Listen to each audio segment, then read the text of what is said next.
فرزند زہرا یہ حالات برے ہیں. کاشانہ بصیرت ایک ایسا مکمل یوٹیوب چینل جس پر محروم بصارت کے لیے بالخصوص اور تمام افراد کے لیے بالعموم سینکڑوں کی تعداد میں اسلامی کتب دستیاب ہیں. لہذا گزارش ہے کہ آپ اپنی ذمہ داری نبھاتے ہوئے کاشانہ بصیرت کو سبسکرائب کرنے کے ساتھ ساتھ بیل آئیکن کو پریس کیجئے تاکہ آپ علم کے حصول کے ساتھ ساتھ مذہب اہل بیت کی اشاعت میں بھی اہم کردار ادا کرتے رہیں. کاشانہ بصیرت. فرزند زہرا یہ حالات برے ہیں. Part number 11 and point number 25 narrated to us my father from his grandfather that he was in the house of Hassan bin Ali alayhi salam when some people attacked. Among them was Jafar Kazab bin Ali also. They began to plunder the house. Just then I saw the Imam of the time coming out of a door. At that time he was 6 years old. After that no one saw him. I have seen in some books of history, and Muhammad bin Hassan Ubaid has also narrated that Imam Hassan Askari alayhi salam passed away on Friday at the time of the morning prayer. The preceding night he wrote a number of letters to Medina. The day was 8th Rabiul Awwal 260 AH. At the time of his demise was presented his maid Sakil, his servant Aqiq, and one whom Allah knows. Aqid says, Imam Hassan Askari asked for water and I brought it to him. The water was heated in the samovar. Then we brought it. The Imam said, prepare for ritual prayer. We spread out a sheet in his room. The Imam took the water from Sakil and washed his face, then washed both his hands from elbow to the fingertips. Then he wiped his head and feet. After that he performed the ritual prayer on his bed. Then he asked for drinking water. As he was drinking the water, his hand was shaking so badly that Sakil took the bowl from him. At that moment, he passed away. He was buried in Suramanra in his house beside the grave of his mother. At that time, was 39 years of age. And Ibn Ubaid narrated the following tradition to me. The mother of Imam Hassan Askari, who was named Hadith, arrived from Medina and got the news of Imam's demise when she had reached Suraymanra. She was also told about the demands of Imam Hassan Askari's brother Jafar regarding inheritance, the fact that he had gone to the ruler and revealed to him all those things that were supposed to be kept confidential. Mutamid arrested Sakil, the Imam's slave wife, and destined her in his palace. Mutamid appointed his women female slaves and the wife of Qaidi Surai to keep an eye on Sakil. But this was soon followed by events like the death of Ubaidullah bin Yahya, revolt in Suraymanra, and the rule of Sahib Zanj in Basra, due to which their attention was diverted away from Sakil. People have split many ways on the subject of his birth. One of them, those who have let it be known; of them are those who have concealed it; of them are those who have been forbidden from mentioning him; and of them are those who have made his name public. And Allah knows the best. Abdul Adyan says, I was a servant of Imam Hassan Askari alayhi salam and carried his letters to different cities and environs. I had the honor to attend to his service in his last illness. He gave the letters to me and said, go to Madian. Your journey will last for 15 days. On the 15th day, you will return to Samara. Here wails and cries from my house will greet you. You will see me in the room where corpses are given the ritual bath. I asked Master, in such case, who will be the Imam after you? Imam Hassan Askari responded, one who will ask you about the replies to my letter will be my successor. I requested, please provide me more details. Imam alayhi salam replied, he will lead my funeral prayers. I pledged again, please furnish more information. He retorted, he will inform you about what is there in the bag. The awe-inspiring personality of Imam Hassan Askari alayhi salam prevented me from further inquiry about the bag. I took the letters to Madian and procured the reposits. On the 15th day, just as Imam Hassan al-Askari salam has predicted, I entered Samra. Loud voices of wailing and crying echoed from the house of Imam Hassan al-Askari salam. I saw Jafar, the brother of Imam Hassan al-Askari salam, standing on the door and receiving condolences and consolation from the local Shias. I said to myself, if this man is the Imam, then it will be clear that position of Imamat has undergone a change.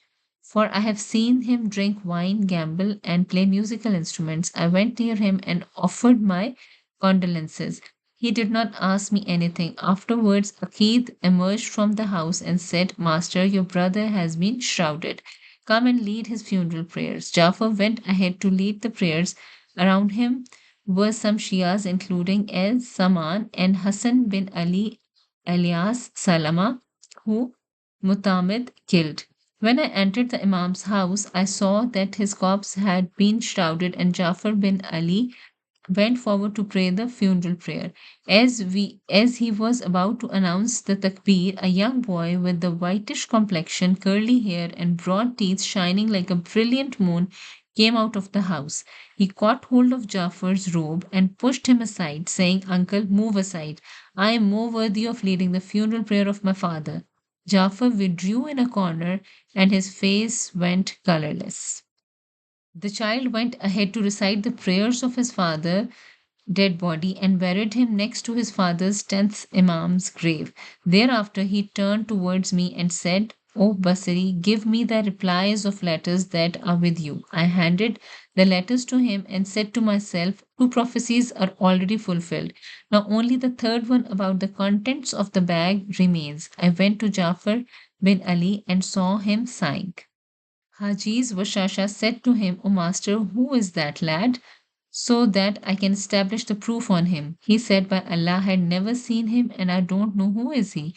We were sitting when some residents of Qom arrived and asked about the conditions of Imam Hassan al-Askari alayhi salam. When they were informed about his demise, they inquired about the Imam after him. People guided them towards Jafar bin Ali. They saluted him and offered their condolences. They wanted to know from him about the money that he had brought along with themselves. To whom did it belong and how much? Jafar stood up from his place and while gathering his clothes, he said, They accept me to know the unseen. Afterwards, a servant emerged from the house of Imam Hassan al-Askari salam and announced, the letters of so and so are in your possession. You have also a bag containing thousands of dinars, of which only 10 dinars are pure. They gave the letters and money to his servant, saying, The one who has sent you must be an Imam. Jafar bin Ali came to Mutamid and narrated everything. Mutamid sent his soldiers to Imam's house, who arrested and brought Saqil. Mutamid told her to surrender the child, but she denied having given birth to any child and she claimed that the owner of Zanj revolted in Basra. All these circumstances made him unconcerned with Saqil and she was released. And praised be to Allah, the Lord of the worlds. Point number 26, narrated to us Abdul Abbas Ahmad bin Hussein bin Abdullah bin Muhammad bin Mehran Arabi.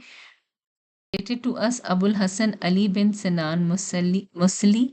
Narrated to me my father that after Imam Hassan al-Askari salam has been martyred, a delegation from Qom departed from Samra carrying some monies and trusts and religious payments of Shias to visit his eminence Imam Hassan al-Askari and to deliver him the monies. But when they reached Samra, they learned that Imam Hassan Askari salam has passed away. Some servants of Jafar told them that after him the Imam was Jafar. At that time, Jafar has gone out with his singers and musicians to entertain himself on the banks of the Tigris River. That is why the delegation of Qum did not believe that Jafar could be the Imam, because they knew that an Imam and a divine proof is aloof from sinful acts and disobedience. Thus, they decided to see him and learn the truth about him. So they arrived when Jafar returned home and met him, saying, We are a group of Shias, and come we bring some monies for our masters, Imam Hassan Askari salam. Jafar did not let them complete the sentence and asked in haste, Where are the monies? With us, they replied, but they requested Jafar to tell them about the amount of money they had brought and who had given it to them, because previously, whenever they came to Imam Hassan Askari alayhi salam, he used to inform them all of these things.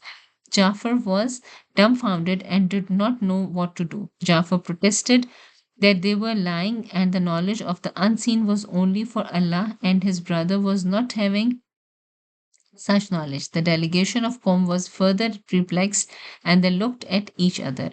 But Jafar told them in an angry and harsh tone to hand him the money.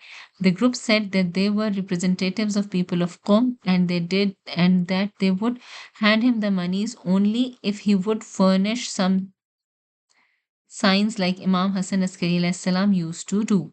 Therefore, if he were their Imam, he should prove that he is the Imam, otherwise, they would return the monies to their respective owners. On hearing this, Jafar hurried to the Abbasid Caliph and informed him about the matter concerning the group from Qum.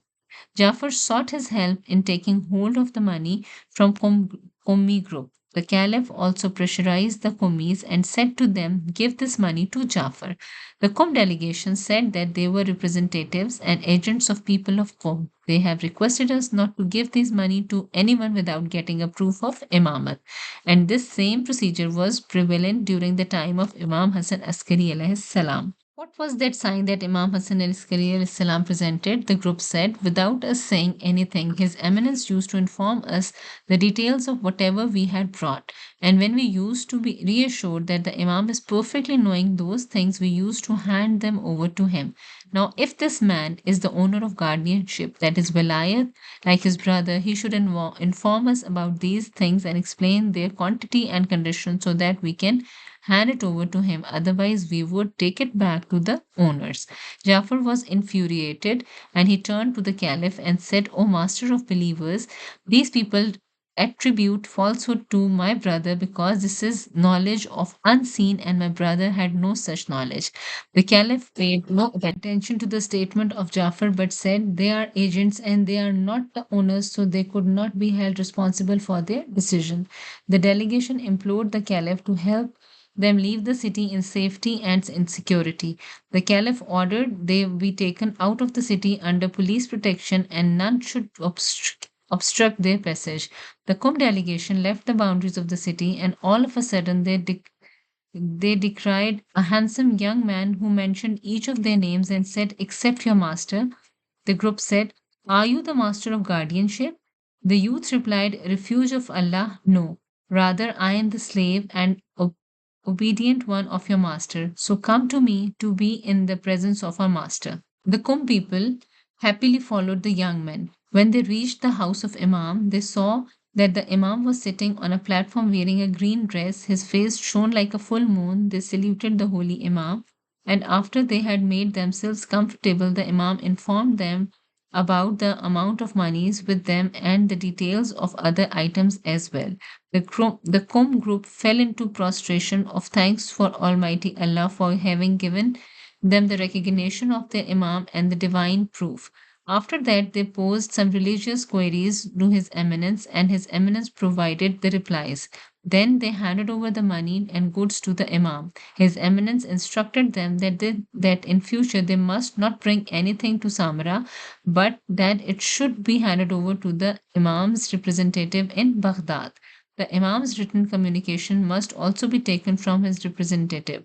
In that same gathering, Imam alayhi salam gave a shroud and camphor to Abu Abbas Muhammad ibn Jafar Qummi and said, "May Allah magnify your rewards." After having receiving these favors, the group bid farewell to His Eminence and departed for Iran and Qom. And during the journey, when they reached between Uqba and the area of Hamadan, the above mentioned gentleman Abu Abbas died. After that, we used to send our religious payments to Baghdad to the representative of Imam, and from there the Imam's epistles were issued. The author says that this report proves that the Caliph of that time was aware of the existence of the Imam of the age, and that is why he did not oppose the delegation that had brought the money, and he did not pay attention to Jafar's claims so that this matter is not publicized, lest the common people become attentive towards the Imam. After the passing away of Imam Hassan Askari, when Jafar brought 20,000 dinars for the caliph, and in exchange of that asked him to allow him to keep the position of his deceased brother, Imam Ali Naqi alayhi salam, the caliph said, "Your brother's position was not granted by us.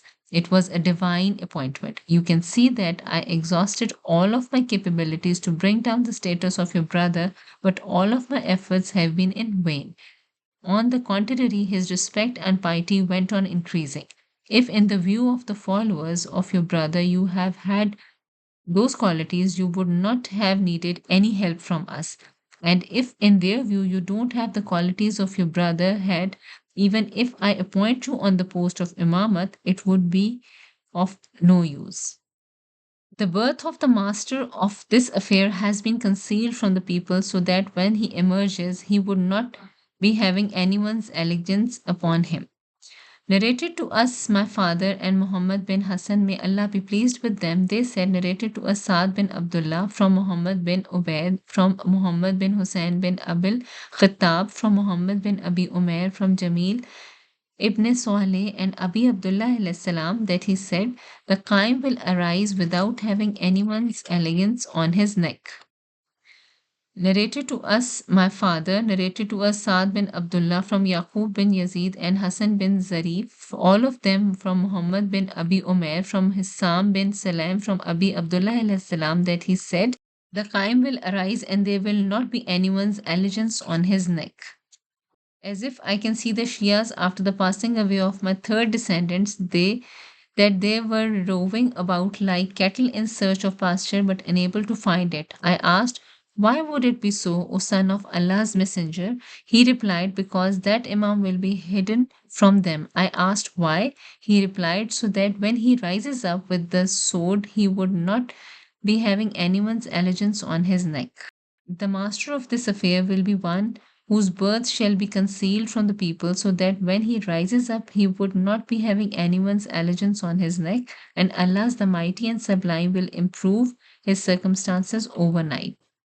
There is an occultation for our Qaim, which shall be prolonged. I asked, why, O son of Allah's messenger? He replied, because the Almighty Allah wants that the practices of his prophets in their occultation should also occur on him. And, O Sudair, his occultation must come to an end. The Mighty Allah says that you shall most certainly enter one state after another. It means the sunnats of those who have gone before you. Point number 7, and thought the same chain of narrators, and through the same chain of narrators, from Muhammad bin Masood, narrated to me Abdullah bin Muhammad bin Khalid, narrated to me Ahmad bin Hilal, from Usman bin Isa, from Khalid bin Jawaz, from Zurara, that he said, Abi Abdullah alayhi salam said, O Zurara, occultation is inevitable for the Qaim. I said, why?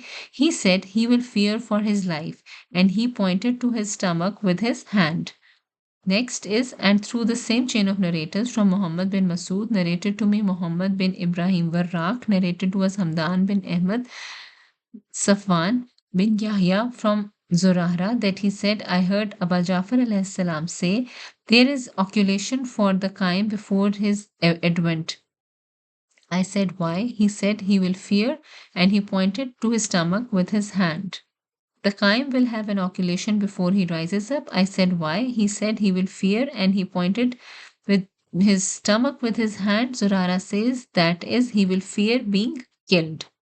The Qaim will have an occulation before he rises up. I said, why? He said, he will be afraid that he would be killed. Next chain of narrators is narrated to us Abdul Wahid bin Muhammad bin Abdus al-Atar, narrated to me Ali bin Muhammad ibn Qutba Nishapuri, narrated to us Hamdan bin Sulaiman Nishapuri, narrated to me Ahmad bin Abdullah bin Jafar, from Abdullah bin Fadl Hishami, that he said, I heard a Sadiq Jafar bin Muhammad alayhi salam say, certainly there is a long occultation for the master of this affair which cannot be avoided. as during the period of occultation, every falsehood seeking person shall fall into doubt. I asked, why may I be sacrificed on you? He replied, for the reason we have not been permitted to reveal. I said that what is the wisdom behind his occultation? He replied, the same wisdom that was behind the occultation of divine proofs before him. Indeed, the wisdom behind the occultation of his eminence will not be known except after his reappearance, just as the wisdom behind the actions of Khizr alayhi salam of making a hole in the boat, killing the boy and repairing the wall were not clear to the Prophet Musa till the time of the parting of their ways. O son of Fadl, the matter of occultation is matter of Allah the Mighty and is one of the divine secrets from the unseen of God. And since we know that the Almighty Allah is all wise, we testify that all his actions and words are based on wisdom, even though their causes may not be clear to us. Another point is, it has come in the epistles of the Master of the Age, accursed is the one who utters my name in the gathering of people. Next point is, the people of my family harass me about the tradition that is narrated from your forefathers that our people and our Shias are the worst creatures of Allah. The Imam replied as follows: woe be, and you have not seen that Allah, the Mighty and Sublime, has said. The translation here is, and we made between them and the towns which we had blessed, towns to be easily seen. And by Allah, we are that town which Allah has blessed, and you are the towns to be easily seen. Abdullah bin Jafar says that this tradition was narrated to us by Ali bin Muhammad Kuliani from Muhammad bin Sohle from the Imam of the age. Next point is, an epistle was issued in a familiar handwriting that said, curse of Allah on the one who utters my name in the gathering of people. Abu Ali Muhammad bin Hamdan says, I wrote asking him why the reappearance will be. Sorry, when the reappearance will be. He replied, those who fix the time of reappearance are liars. Next point is, I asked Muhammad bin Usman Amari to write to the Imam a letter containing questions that were difficult for me. The Imam sent the following reply: may Allah guide you, make you steadfast, and keep you safe. As for what you asked me regarding some of your family and cousins and their denial about me, you should know that there is no proximity and relationship between Allah and anyone. And anyone denies me is not from me, and his path is like the path of Prophet Nuh's son. And as for the path of my uncle Jafar, it is like the path of Prophet Yusuf's brothers. As for the fuqaha, a drink prepared from barley extract is unlawful to drink it. And as for shilam, a non-intoxicant drink, and its use in the present of age is common. It is not doubtful. And as for your property, till you do not purify it, do not use it. Then anyone who wants to send it to me, and anyone who does not want to be separated from them, then what Allah has bestowed to us is better than what Allah has given you. As for the reappearance and advent, it solely depends on the will of Allah, and who fix a time for it are liars. As for the saying of those who think that Imam Hussein alayhi salam has not been slain is a kind of disbelief, denial, deviation, and misguidance. But as for the problems which will occur in the future, you should refer to the narrator of our traditions for their verdicts, as they are my proofs to you, and I am Allah's proof to them. As for Muhammad bin Usman Amiri, may Allah be pleased with him and his father, he is trustworthy and reliable, one of mine, and his writing is my writing. As for Muhammad bin Ali bin Mazahir, they very soon Allah would reform his heart and remove his doubt. As for the money that you sent to me is not acceptable to me, except that money which is pure, and compensation for a singing girl is unlawful. As for Muhammad bin Shazan bin Naim, he is from the Shia of us Ahle Bayt. As for Abdul Khattab Muhammad Ali bin Zaib Ajda, then he and all his associate and accursed, and you do not cultivate the company of those who harbor their beliefs. And for my forefathers, and I are aloof from them. And As for those who are in possession of our funds in a way that they consider it lawful for themselves and spend it, have in fact devoured hellfire. And for Homs, it is lawful for our Shias till the time of reappearance, so far as their children are pure and not involved in sinful activities. As for the funds that are sent to us, and after which they fell into doubts and became regretful of having paid it to us, then anyone who wants we would return to him. We are not needful of the money of those who harbor doubt with regard to Allah. As for the cause of occultation, the Almighty Allah has said, O you who believe, do not put questions about things which, if declared to you, may trouble you. Each of my forefather in his time was compelled by the oath of allegiance to the tyrant ruler, and when I reappear, I would not be having the allegiance to any tyrant on my neck. As for how people would benefit from me during my occultation, it is like getting benefits from the sun, which is concealed by the clouds. And I am the security from the people on the face of the earth, just as stars are security of the inhabitants of the heaven. Therefore, do not ask what you are not in need of, and do not put yourself into undue trouble, and pray more of an early reappearance, as in it lies your success. Peace be upon you, O Ishaq ibn Yaqub, and peace be on all those who follow the guidance. An amount of 480 dirhams collected with me from the money that was supposed to be paid to His Eminence Qaim, so I did not like sending it without rounding off the amount to 500. Therefore, I added 20 dirhams of my own and sent 500 dirhams to Muhammad bin Jafar, but I did not mention that 20 dirhams were from my side. Thus, Muhammad bin Jafar received acknowledgement from the holy hidden Imam that he sent to me in turn. It was written on the receipt, received 500 dirhams, of which 20 were of your own. Point number 6. Narrated to me, my father narrated to Asad bin Abdullah from Ishaq bin Yaqub that he said, I heard Sheikh Amari say, I knew a man from the city with whom was an amount of money from the Imam's share. When this amount was sent to the Imam, he returned it and stated, take out the share of your cousins, that this which comes to 400 dirhams. The man was amazed on reading this. When calculations were made, it was indeed found that the person was having same property of his cousins in his charge. He returned some of the property and retained some. Then he gave it away as sadaqah. It was an amount of 400 dirhams, as the Imam had mentioned. When that amount was removed and again the funds were sent to the Imam, he accepted them. Point number 7. Narrated to me my father from Saad bin Abdullah from Ali bin Muhammad al-Razi narrated to me a group of our associates that once the Imam sent a slave to Abu Abdullah bin Junayd in West and instructed him to sell him. He sold him and obtained the payment. But when he waited the money, he found that 80 qidrat was less. So he added 80 qidrat and some ratti from his own money and sent it to the Imam. The Imam returned those 18 qidrat and some odd ratti. Point number 8, narrated was Muhammad bin Hassan from Saad bin Abdullah from Ali bin Muhammad al-Razi, famous al-Qulyani, narrated to me Muhammad bin Jibrail Ahwazi from Ibrahim and Muhammad Ibn al-Faraj from Muhammad bin Ibrahim bin Mazahir that he reached Iraq in doubt and confusion, and the following epistle was issued from the Imam. Tell Mazahiri that we have heard the things that you have mentioned about your master. Ask him that he has never heard the statement of Allah, the Mighty and Sublime.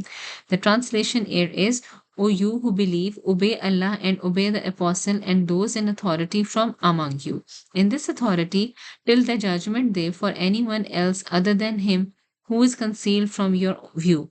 Allah, the Mighty, the Sublime, has endowed you with intellect so that you may contemplate, and he has appointed signs so that you may obtain guidance from them, from Adam to Imam Hassan Askari alayhi salam. One sign disappeared, another appeared, like one star sets, another arises. Do you think that after Imam Hassan Askari alayhi salam, Allah the Mighty and Sublime has not maintained any connection between himself and the people? It is not so. The command of Allah shall continue to be effective till the judgment day, and they shall continue to guide. Muhammad bin Ibrahim, don't let doubt to enter your mind. Allah the Mighty and Sublime never leaves his earth without this proof. Did not your father say before his demise, it is time for someone to calculate these dinars that I am having. When this matter was delayed and the Sheikh feared that he would die sooner, he told you to calculate the dinars and said that he would give you. You had 30 bags and some pouches in front of you containing various amounts of dinars. Then you calculated them and the Sheikh put his seal on it. You were also told to seal it with his ring. The Sheikh said, if I remain alive, I would be more rightful for them, and if I die, you must fear the Almighty regarding myself and yourself. And after my separation, you must mold yourself according to my desire. May Allah have mercy on you from the dinars I have given you from my account, separate them, and they are 10 dinars, and repay the amount you have taken as possible as more terrible times are going to come, and Allah is sufficient for us and the best of the helpers. Muhammad bin Ibrahim says, I went to Askar to meet the Imam. I met a woman who said, are you Muhammad bin Ibrahim? I said, yes. She said, go back now and come at night. The door will remain open for you. You enter and go to the room in which a lamp will be lighted. I did as directed. The door was open. I entered and moved to the room in which a lamp shone. I found myself between two graves. I began to weep. A voice said, O Muhammad, fear Allah and fulfill the duty of Wakala, Imam's representation, as it is an important matter.